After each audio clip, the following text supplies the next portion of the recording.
This is the secret to how we generated almost $7 million in business and the marketing strategies we used. In 2024, Foothills Painting generated 2,296 estimates, which led to $6.9 million in business. I'm gonna show you where all that business came from and the secret to making it work. I'll break down our marketing mix into three main categories, and the first is reputation. It's all about reputation. Reputation brought in 55% of our business in 2024. There's four main categories under reputation. The first one is SEO. There's a couple main things that we've done for SEO over the years, and the first most obvious one is we've invested in it. So we have paid top dollar to SEO experts year in and year out for many years to make sure that we maintain our top positions on Google in our local market. So these are people who do custom SEO. They're looking at our competitors, they're doing analysis, and they're telling us all the things that they need from us to make sure that we are building our online presence to stay at the top of the list on Google, organic and Google Maps, and local service ads. The second thing that we've done is all the things that we're told to do by our expert. One of the most important things you can do is post to your Google profile and get a lot of good reviews. So we are the most reviewed company in our area, and we have a really high rating on Google. The second part of reputation is professional relationships. We generate a substantial amount of business from our professional relationships. In that category is people like property managers, real estate agents, other trade companies and services like roofers, or any other professional that constantly sends business our way. We've generated these relationships a number of different ways. Some of them have just been by accident from people who have found us, some have been through referrals, and some of them have been through good old-fashioned outreach through standard commercial B2B type marketing practices where we literally go drop into people's offices and start making friends with people that talk to a lot of our clients. The third and most obvious one for reputation is referrals.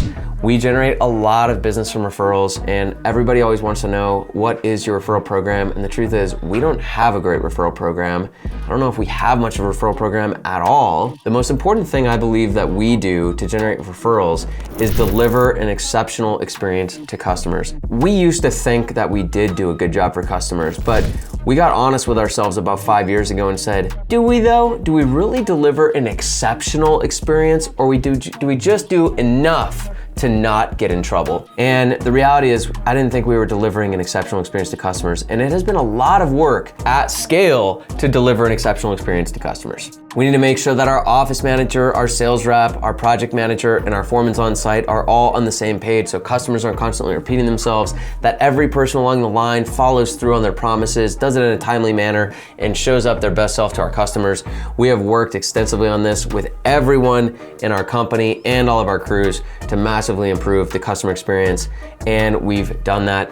The way that we determine how good is our customer experience is how often are we getting a 5-star review on our projects.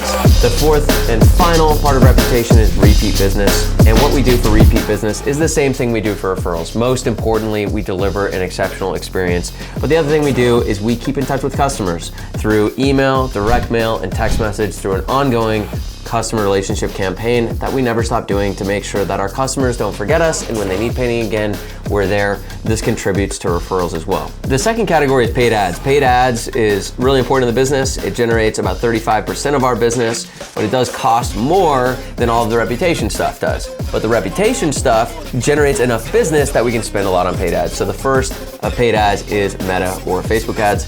We run a lot of Facebook ads and Instagram ads at Foothills Painting to the tune of about $15,000 per month. This generates a lot of business for us, but it is pretty costly, and it's been a big challenge getting that to work really effectively at that scale. It was a lot easier to be successful with Facebook ads when we were doing $3,000 to $5,000 a month, but as we've scaled that up, it's been a little bit more difficult. The second thing we do is Google. We spend paid ads on Google, but we're speaking there specifically about Google local service ads. We're not talking about AdWords or pay-per-click.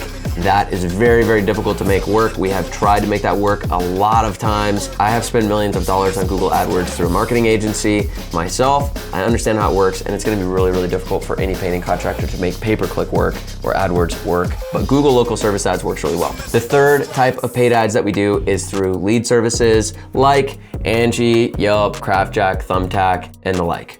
So we don't love those. Most people don't love those. Some people though have built enormous businesses. I know people who do $1 million a year really profitably on Angie. I know people doing $1 million a year on Thumbtack, $1 million a year on Yelp, $1 million a year on you name it. All of these lead services do work. but you need to make them work. And we do take advantage of lead services to fill up our schedule. And the fourth is LinkedIn. This is something we've added more recently as we've started to pursue a lot more business relationships for commercial painting, repaints, multifamily apartments, office buildings, and the like. This is where we do a lot of our outreach to property managers, association managers, HOAs, things like that. So LinkedIn is number 4. All right, so the third part of the pie, a very important part of the pie, and the remaining 10% is what I call local marketing. So under local marketing, there are 5 main things that we do. The first is lawn signs. We spend a lot of money on lawn signs. We put up a lot of lawn signs. We make sure that lawn signs are at every single job we're doing, at the entrances to neighborhoods we're doing, and are on busy corners and busy commercial areas on weekends. We want to make sure that our name is out there where people are. The second is flyers. So we drop a lot of flyers through neighborhoods. We target specifically the neighborhoods that we're doing work in, the neighborhoods we want to do work in, and we hit those neighborhoods over and over and over again. The third is direct mail. So we've just started doing some testing with direct mail, and we're targeting the same neighborhoods that we're hitting with lawn signs and flyers with direct mail. There's a number of different things we're testing there. This is in the early stages of figuring this out for us. The fourth is just simply job site branding. So this goes beyond just the lawn sign, but we make sure that we're always dropping flyers around the jobs when we're doing the jobs, and we're making sure that the job sites themselves look really professional. The way your job looks, the way your crews work, the way the house looks while it's in progress is all selling you and your services. So job site branding generates a lot of business for us. And then the fifth and final is vehicle branding. So we're wrapping more and more of our company vehicles, getting magnets on subcontractor vehicles, and making sure that as many of the vehicles as we have out there on the road are representing us as possible. That's the whole marketing mix. When you put these together, we get 55% from our reputation, we get 35% from paid ads, and 10% from local marketing. As we move forward in the future, there's 3 big opportunities that we see for scaling our company even further. The first one is local marketing. We are just dipping our toes in the water with that. There's a ton more for us to do to test that, improve that, and scale that whole initiative. The second one is our professional relationships and going a lot deeper into commercial painting and getting in with a lot of the right people who have just giant books of business and a ton of things that need painting. And the third is we're continuing to double down on delivering an exceptional experience to our customers, referrals, and repeat business. So now that I've gone through the marketing mix, I want to talk to you about the secret to making all this stuff work. I had a meeting with the Sherwin-Williams higher ups the other day, and we were talking about this pain point about marketing, and I will tell you the same thing I told them. Painting contractors everywhere struggle with marketing, and they want answers to marketing, but the real problem is not marketing. So I'm gonna tell you what the real problem is and why people struggle with marketing and what we've done to fix it. So the first problem with marketing is you aren't good enough at sales. We have invested heavily in our organization to getting really good at sales from the moment a lead comes in to that lead being set up for an estimate and that estimate closing. Most painting contractors are not investing enough in sales, and so when we get 100 leads, we turn them into a lot more jobs than other people who get 100 leads.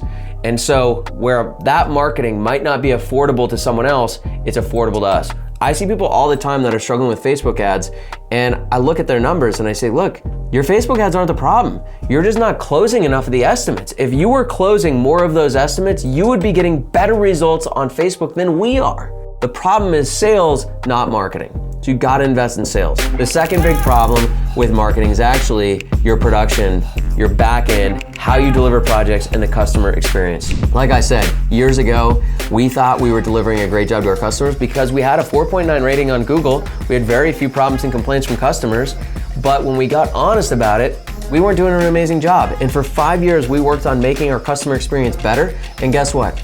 We still have a 4.9 rating on Google. That hasn't changed. We still don't get a lot of issues, but our referrals have gone through the roof. And a lot of people just don't do a good enough job with customer experience. Now I'll tell you this, it's a lot easier to deliver an amazing customer experience when you're the one that answered the phone, did the estimate, and managed the project. It starts getting a lot harder to maintain that impeccable customer experience when you have one person answer the phone, another does the estimate, another schedules the project, and another person's on site as the foreman. Managing that whole process and developing the culture and the team around exceptional customer experience makes a huge difference because we don't make a great return on Facebook ads, but we make a great return on it because we get so much referrals, repeat business, and other benefits out of it because of how good we do on reputation. So most people need to get better at that. And then the third problem, and this is a big one, is people aren't spending enough money on marketing. People are gun shy, they don't invest enough, and they don't stick with it long enough to make it work. One of the biggest reasons people don't spend enough on marketing is because they can't afford to. And they can't afford to because they don't have good enough profit margins in their business. So a lot of marketing issues comes down to you're literally just not spending enough money, and a lot of people aren't spending enough money because you're not making enough money. So you need to raise your prices. But people don't raise prices because if they raise a price, they don't sell the job, which goes back to the first problem, which is sales. So if you want to be able to scale marketing, the truth is you need to get really good at sales, you need to deliver an exceptional experience, and then you've got to spend a lot of money on marketing to make it work, to figure it out, and to not be gun shy. I'll tell you one last story about a guy I've worked with for a long time. His name's Emmanuel, and I remember getting on a webinar with him, this was a couple years ago. And he said, hey Eric, I'm not hitting my goals for the year and I want some coaching and feedback. And I looked at all his numbers and all his business numbers, and what we found out was, wow dude, you're absolutely crushing it. The only thing that you did wrong this year is you budgeted to spend $80,000 on marketing, but you actually only spent 30. If you would have just spent the other 50,000, it would have turned into this many estimates, this much sales, and this much profit. And not spending that $50,000 actually cost you about $150,000 in profit. Not spending 50 lost you $100,000 in the end. So most people aren't spending enough.